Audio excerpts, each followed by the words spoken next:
Preparing stocks made by Group 4. Table of Contents. Number 1. Principles of preparing a stock. So we're gonna talk about how to prepare and cook a good stock. Number 2. Classification of a stock. Different types of stock made using different types of ingredients. And number 3. Ingredients of preparing stocks. And number 4. Methods of stock preparation. But first, what is a stock? A stock is a flavorful liquid made gently by simmering bones and or vegetables. Any type of liquid can be used to start a stock. Water is mostly used but certain stocks can be made with milk and water as well. So ang stock ay isang sabaw na may ingredient nito at ang papalasa dito ay buto ng hayop. Pwede itong gawing soup or sauce. So now let's proceed to principles of preparing stocks. Number 1. Stock ingredients like bones should always be covered with cold water to avoid impurities. Number 2. Bring the stock to a boil and then reduce to a simmer. Continuous boiling may cause impurities and fats to blend with the liquid. Number 3. Skim the stock regularly, meaning tatanggalin yung fat na naipon sa taas. Throughout the cooking process so the stock does not become cloudy with impurities. Number 4. Carefully separate the liquid from the solids by stirring to keep the liquid clear. Number 5. Before removing the stock pot from the heat, skim as much as fat as you can from the surface. And number 6. When transferring the stock to the refrigerator, a layer of fat will rise to the top of the stock. Degrease or remove this fat by skimming it off the stock surface. So now let's proceed to classification of stocks. Classification of stock. White stock, made from chicken, beef or veal. An additional ingredient is a mere fat. These stock are light in color. It is used in soup, sauce, glassy poaching liquid, white stock, and broth. Next is brown stock, made from browned chicken or beef bones and brown mirepoix. Roasting the ingredients to a light brown, causing the ingredients sugar go caramelize, which is called Maillard reaction.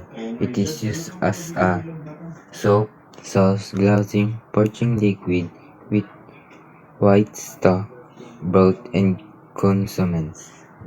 Next is fish stock, made from bones, skin, fins, and heads of a fish.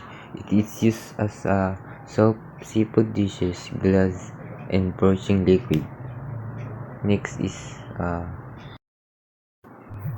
lamb stock, made either white or brown and provides a sound flavor for lamb dishes. Next is pork stock, stock that contain high amount of gelatin, made from pork bone and skin. Next is vegetable stock, stocks made only from vegetable. Next is corn bouillon, also called a short stock. It is a well-flavored liquid used principally to approach fish or shellfish. Next is Ingredients on preparing stocks.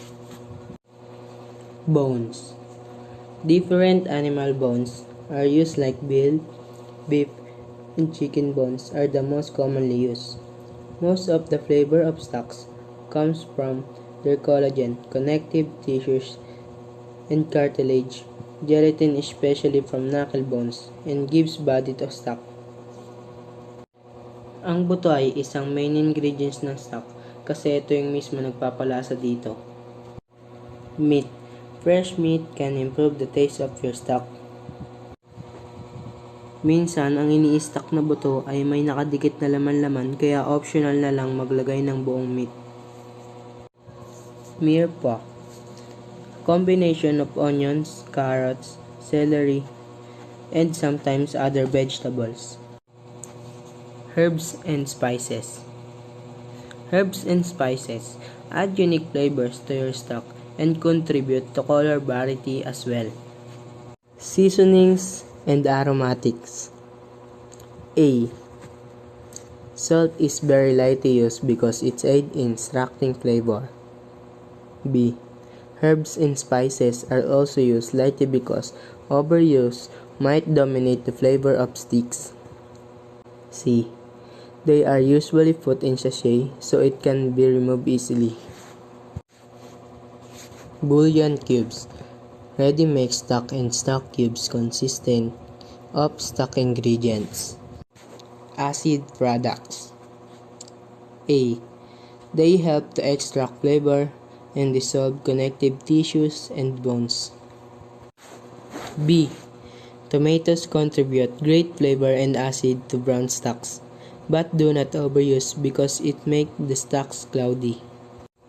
C. Wines can be used. Methods of stock preparation. So I'm going to show you videos about methods in cooking different kind of stocks. So let's start with white stock. So you're gonna need 6 pounds of chicken bones, cold filtered water, 3 to 5 onions, 2 to 3 leeks, peppercorn, and 2 cloves of garlic. Now rinse the bones under cold water and place them into suitable sized stock pot. Now cover the bones with cold water by 2 inches. Turn the heat to medium and slowly bring the bones to simmer, making sure it does not come to boil. In the meantime, chop the vegetables.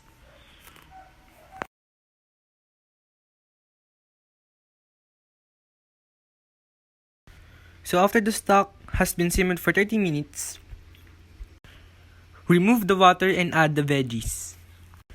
And let it cook for 1.5 hours to 2 hours. You can now use the stock immediately or cool it over in an ice bath. Once cool, you can store it in the refrigerator. Moving on to brown stock. For brown stock, you need 6 tablespoons of vegetable oil, chicken bones, 3 large onions, 3 celery, 3 carrots, 2 heads of garlic, and 2 bay leaves. Now preheat the oven to 425 degrees Fahrenheit. Then lightly coat a roasting pan with 2 tablespoons of oil and lay the bones in single layer and place into the oven to caramelize. Now chop and wash all the vegetables. And after 40 minutes of roasting the bone, now toss the vegetables to the roasting pan. Make sure it cooks evenly. And after the ingredients have caramelized, you can now go and make a stock. So now let's move on to vegetable stock. In vegetable stock, you obviously need vegetables.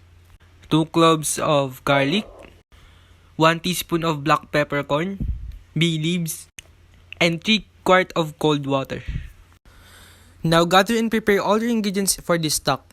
To start the stock, add all the ingredients to large stock pot. Bring to a boil and lower heat to simmer. Allow the stock to simmer, uncovered for 1 to 1.5 hours.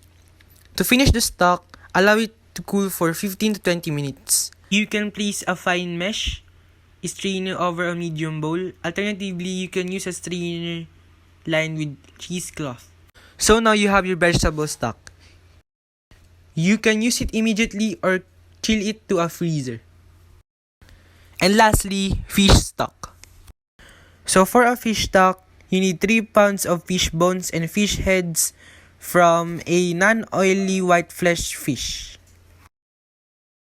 2 tablespoons of olive oil, 1 large yellow onion, 2 carrots, 1 leek, 3 celery, 2 tablespoons of black peppercorn, 2 dried bay leaves, salt and pepper, and 2 cloves of garlic. Now clean the fish bones and fish heads and heat a large stock pot over medium heat. Add oil, and when the oil gets hot, add the onion, carrots, leek, celery, and garlic. Saute until the vegetables soften, about 3 minutes. Now add the washed fish bones and fish heads and enough water to cover the bones and heads. Now carefully strain the stock through a fine mesh strainer into another pot or large bowl. You now have a fish stock.